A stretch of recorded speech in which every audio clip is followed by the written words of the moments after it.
वकील भी हैं विनोद जी और मैं, हम दोनों चाहेंगे कि वाजपेयी जी जरा कानून के बारे में बात करें। पहले थोड़ा रोशनी डालें। हाँ, शेर कह के, क्योंकि देखिए डीएमके ने कह दिया हम कोर्ट जाएंगे। शेर बोलेंगे। हाँ। जितना बदल सकते थे अपने को बदला हमने, वाह, जितना बदल सकते थे बदला खुद को हमने, अब जिसको तकलीफ है वो बदल रास्ता अपना। ये मौजूद है। क्या संदेश है? संदेश बड़ा साफ। क्या रास्ता संदेश वही है। संदेश वही है। क्या संदेश ये है कि अमित शाह बाबू ने कोई धमकी नहीं दी है। उन्होंने आंखें खोली है कि कानून सबको मानना पड़ता है और ये भी कानून बन रहा है, इसको भी मानना पड़ेगा। बदलने रास्ता अपना मतलब पाकिस्तान चले जाओ। नहीं ऐसे आप लगाते रहो। ये तो शेर शायरी है, इसमें तो हर तरफ जा सकते हो। इसमें पाकिस्तान भी जा सकते हो, अफगानिस्तान भी जा सकते हो, ऊपर भी जा सकते हो। इसमें अपना इंटरप्रिटेशन होता है। यही तो वजह है शेर शायरी। नहीं, ये तो रास्ता नहीं बदल रहे हैं। ये भी लगा सकते हो। लेकिन हम क्या कह रहे हैं कि ये धमकी नहीं होती रजा साहब, ये कानून तो सबको मानना ही मानना है। लेकिन संविधान ने आपको रास्ता दिए, प्रोटेस्ट कर सकते हो, करिए प्रोटेस्ट, कौन मना कर रहा है आपको? और कोर्ट भी जाइए, कौन मना कर रहा है आपको? हर बार कोर्ट गए। हर कानून जो पार्लियामेंट में बनता है उसकी जुडिशियल स्क्रूटनी करने का अधिकार हाई कोर्ट और सुप्रीम कोर्ट को है, उसमें कहां दिक्कत है?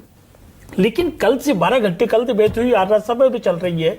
मेरे को पॉइंट टू पॉइंट अगर ये 5 पॉइंट भी बता देना जी, मैं कल से इसी बात पे तड़प रहा हूं। 1 2 3 4 5 कि इस एक्ट में ये कमियां हैं।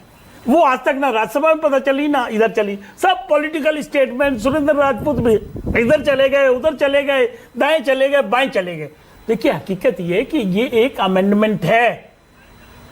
95 का एक्ट बना हुआ है, कांग्रेस ने बनाया था, उसके बाद 13 में 9 अमेंडमेंट किए। अच्छा 56 अमेंडमेंट किए थे, अब हमने 40 अमेंडमेंट किए। तो अमेंडमेंट करने की सरकार को पावर है बाकायदा। संविधान में भी कितनी बार अमेंडमेंट हुए, हर एक्ट में अमेंडमेंट कर सकते, तो उसमें कहां आई तौबा है? दिक्कत कहां है वो इनको नहीं पता। लेकिन जो हम अमेंडमेंट कर रहे हैं, एनडीए जो अमेंडमेंट कर रही है, वो किस लिए कर रही है? दिक्कत हम बताते हैं वाजपेयी जी। मौलाना साहब एक सेकंड जरा, एक सेकंड। दिक्कत हम बताते हैं वाजपेयी जी। प्लीज एक सेकंड रुकिए मौलाना साहब, एक सेकंड। नहीं तो अभी बता देना। मैं विनोद जी की बड़ी इज्जत करता हूं, मैं चाहता हूं वो बोलें, मुल्क सुनना चाहता है विनोद जी को।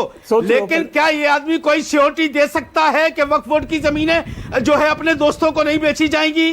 कौन सिक्योरिटी देगा? अब इसका इस बात का है, इसी का जवाब दे रहे हैं। सुन लो जवाब इसका।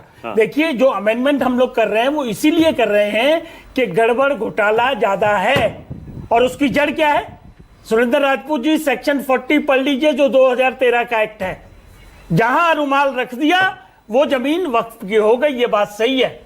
सर्वेयर अपॉइंट हुआ। बिल्कुल झूठ है। नहीं झूठ है, नहीं झूठ है। कानून पढ़िए। झूठ फैलाया गया। अरे इससे नहीं हो जाएगा, कहने से ऐसा नहीं किया। कहने से नहीं हो जाएगा। किसी के बोलने मैं आपको केसेज बता सकता हूं। हो जाती। अरे माय डियर, केसेज बता सकता हूं। एक मैं नाम लेके कहता हूं, एक दरगाह है, उसका केस मैं खुद कर रहा हूं। उसमें क्या हुआ, एक आदमी आया ये वक्फ बोर्ड के दफ्तर से, उसने किसी से बात की और पूरा 1 पेज की रिपोर्ट बना ली। वो रिपोर्ट जाके वहां जमा कर दी और उसके बेस पे पूरी दरगाह की जमीन जो है वो गजट में नोटिफिकेशन होके वक्फ की जमीन हो गई। ऐसे नहीं होता है, यही कानून का डिफेक्ट है। ये तो मैं एक केस बता रहा हूं, ऐसे कई केस हम बता सकते हैं। एक तो ये घपला है। दूसरा घपला उसमें यह है कि आपने बोर्ड ने उसको लीज आउट कर दी। 2 एकड़ जमीन हैदराबाद में किसी 5 स्टार होटल को दे दिया। ऐसे सैकड़ों हजारों एग्जाम्पल हैं। फिर क्या किया, मस्जिद के बाहर की जो जमीनें हैं उनमें दुकानें बनाई और किराए पे रख दी, और जो वहां का खैरख्वाह है, मौलवी है या जो भी है, मुतवल्ली है, वो उसका किराया अपनी जेब में डालता रहता है। वो पगड़ियां भी ले ली साथ के साथ। देखिए ये इसको राजनीति में ना लाइए, प्लीज ना लाइए।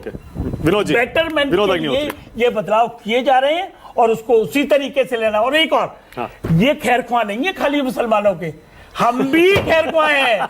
हम भी माइनॉरिटी का प्रोटेक्शन करते रहे हैं, करते हैं और आगे भी करते रहेंगे।